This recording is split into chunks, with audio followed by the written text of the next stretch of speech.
Number 1, cyanide.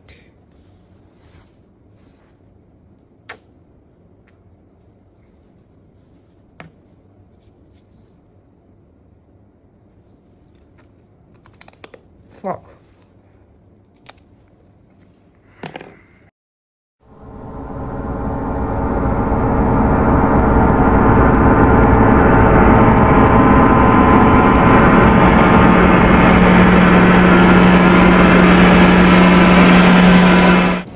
And no, 20 apple seeds won't kill me. Mathematically at least.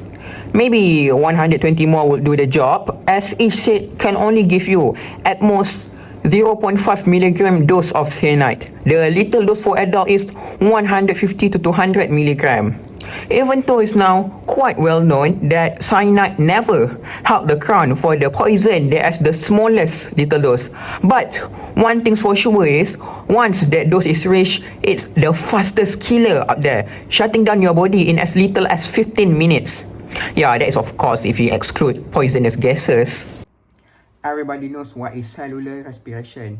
That is how your cells generate energy. If you took biology in school or in your pre-U, you would probably remember that respiration has 3 steps: glycolysis, Krebs cycle, and electron transport chain. In the final step, the ETC, electrons are supposed to be transported from one protein complex to another.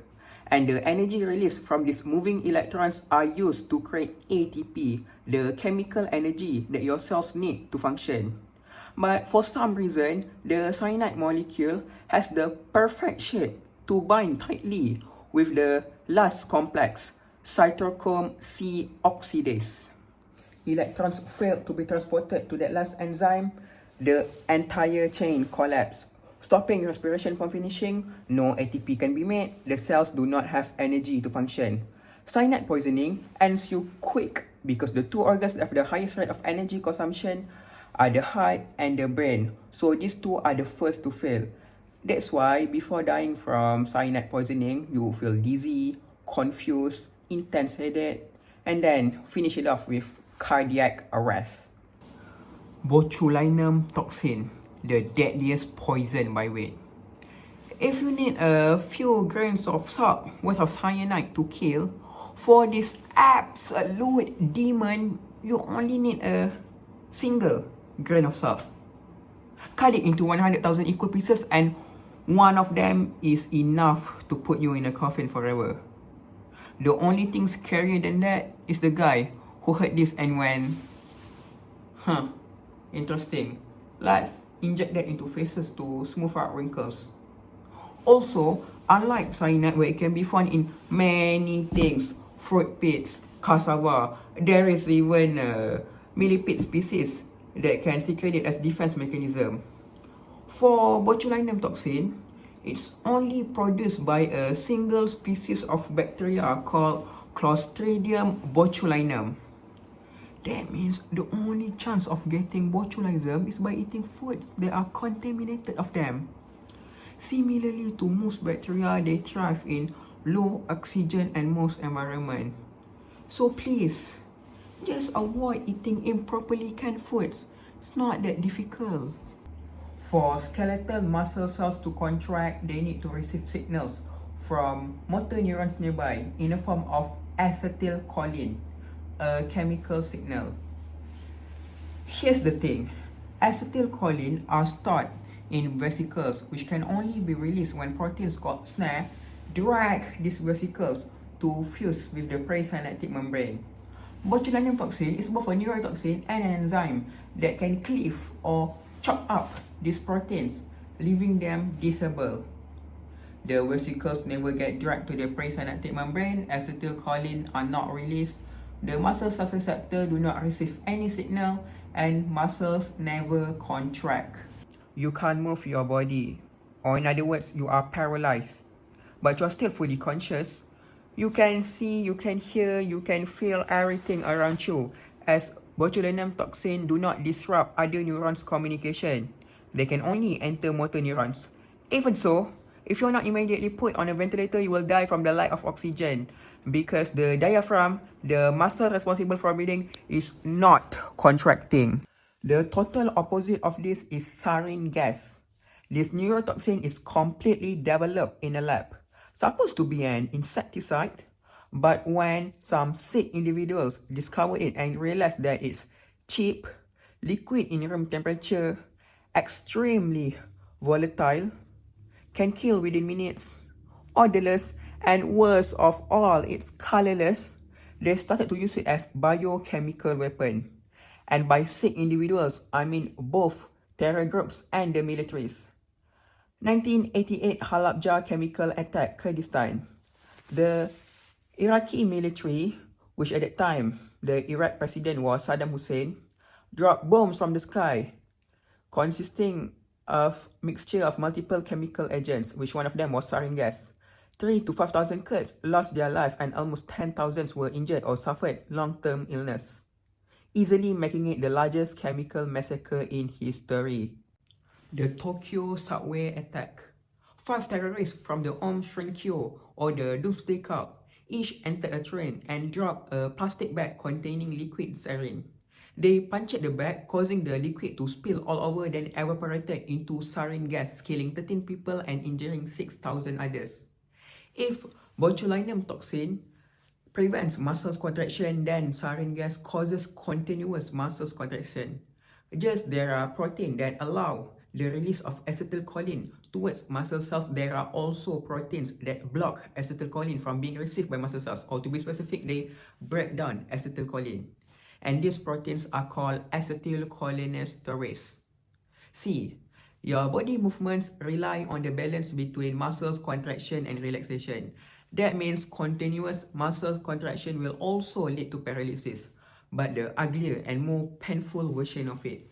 If botulinum leaves you weak and floppy, then sarin turns your entire body stiff and tense, like you are flexing for Mr. Olympia, and then your body suddenly freezes. The sarin molecule does this by binding with acetylcholinesterase and permanently disabling it. With no enzymes to break down acetylcholine, they will keep on binding with the muscle cells receptor. The signals to contract never stops, giving the muscles no space to ever relax.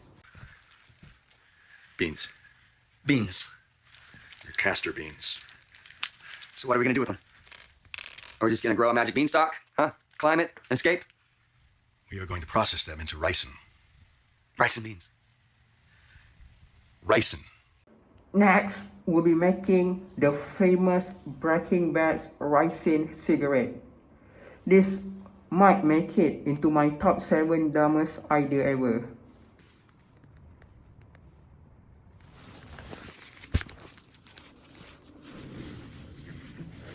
Here we go.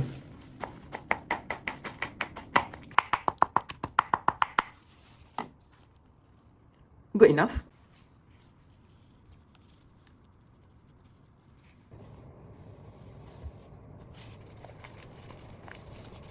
Yeah. Take a look at that. Much better, I guess. I'm Coyote Peterson, and I'm about to smoke cigarette laced with ricin. Kids, do not try this at home.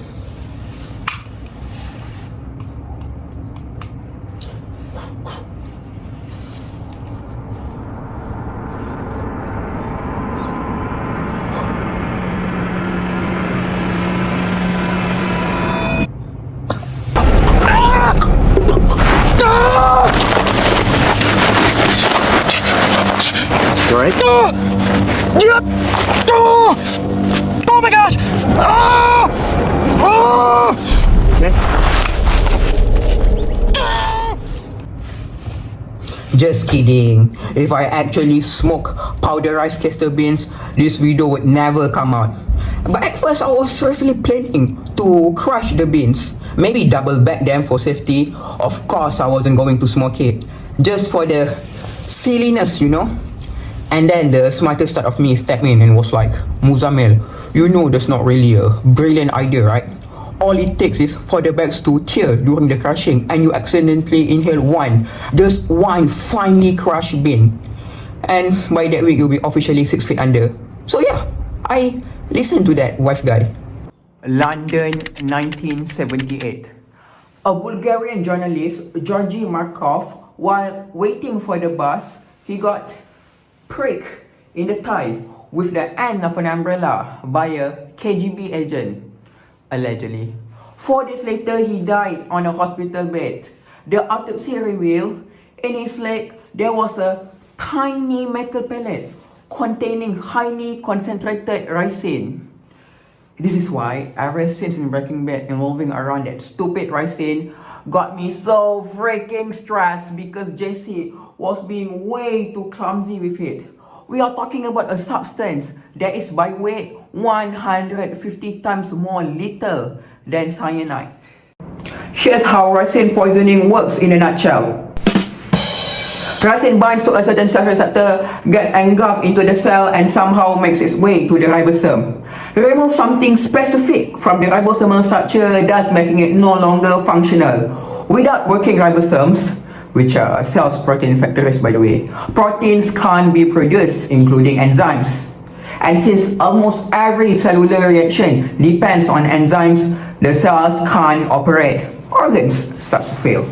How do you exactly die from ricin poisoning heavily depends on how it enters the body.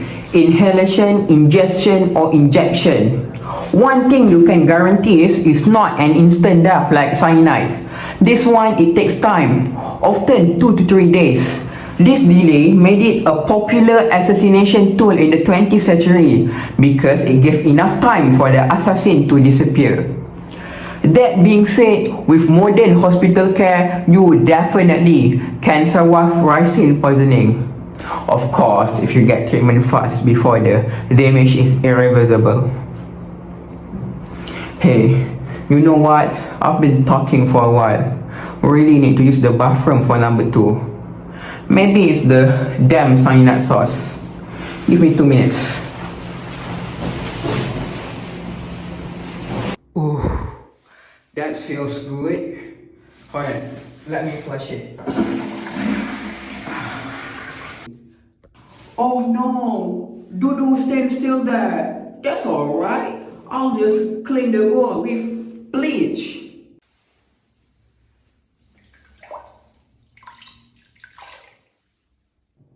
You know what? To make sure it's squeaky clean, let's add ammonia-based cleaner. Wait, why now I'm struggling to breathe and feeling a very sharp pain in my chest? Did I just create my mustard gas?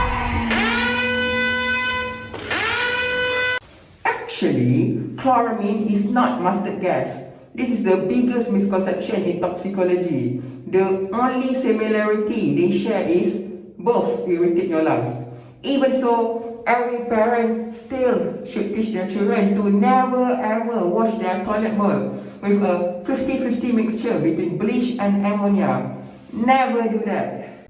Mustard gas, the most notorious chemical agent ever manufactured, or some call it blister agent, got its name from its yellowish brown color and mustard-like odor.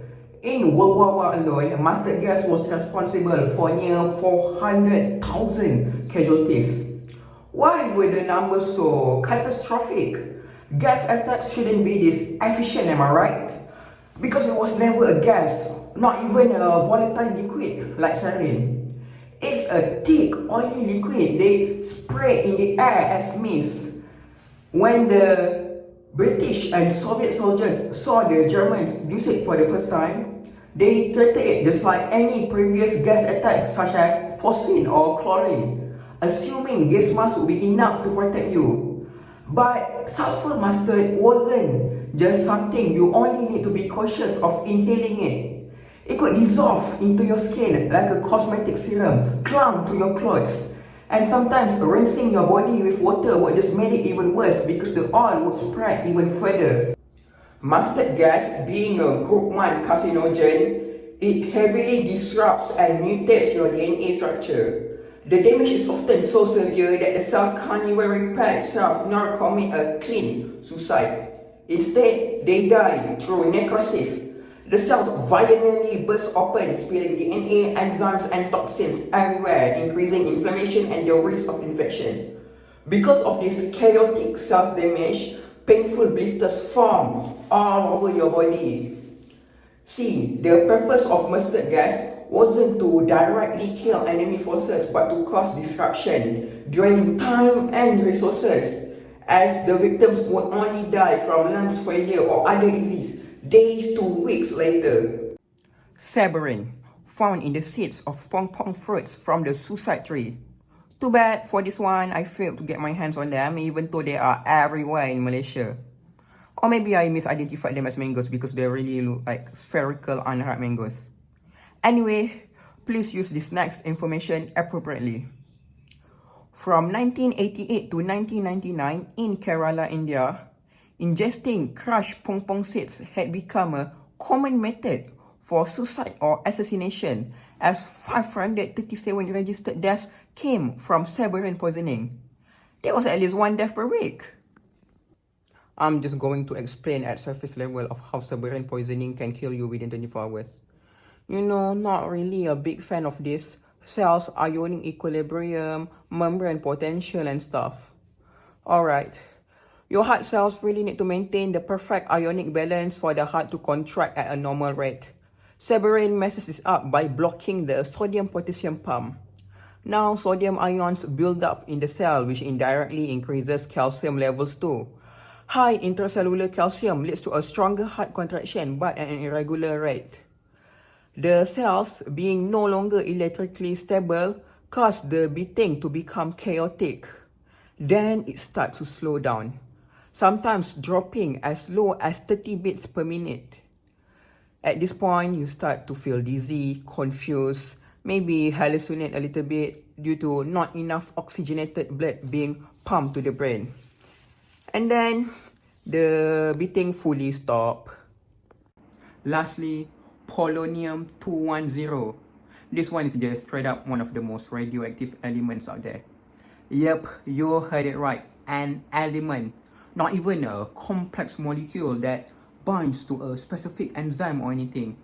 And yet, people have used it as poison by basically finding a way to sneak this tiny nuclear reactor into someone's body.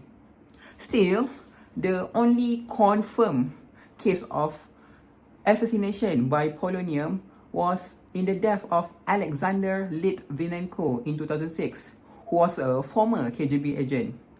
On one evening, he went to have tea with two men at a bar, whom also had ties with KGB. Again, a KGB involving assassination in London. Wow. That same evening, he already started vomiting and feeling nauseous. But at that time, he just assumed it was food poisoning. In the following days, things got a lot worse. He began losing hair. His skin was peeling off. Immune system drastically collapsed.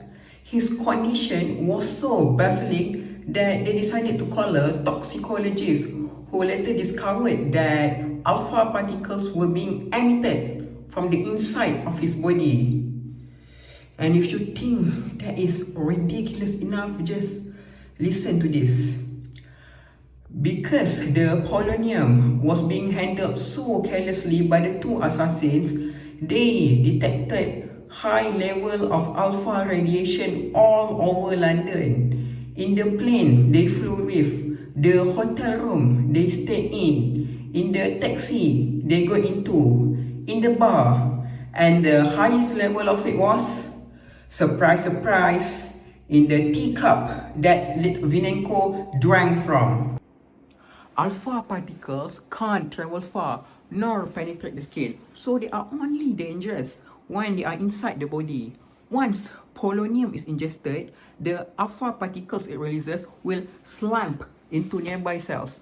This collision transfers energy, damaging vital structures like DNA, enzymes, and membrane. If the damage is irreparable, the cell will just undergo apoptosis, a kind of programmed cell's death.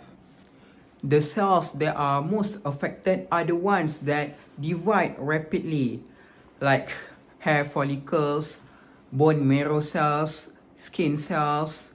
This is why Litvinenko was experiencing symptoms like hair loss, weakened immune system, peeling skin. Eventually, when too many cells undergo apoptosis and too many tissues die, organ failure will follow. Just like any other diseases, that is what ultimately kills you. Nothing crazy.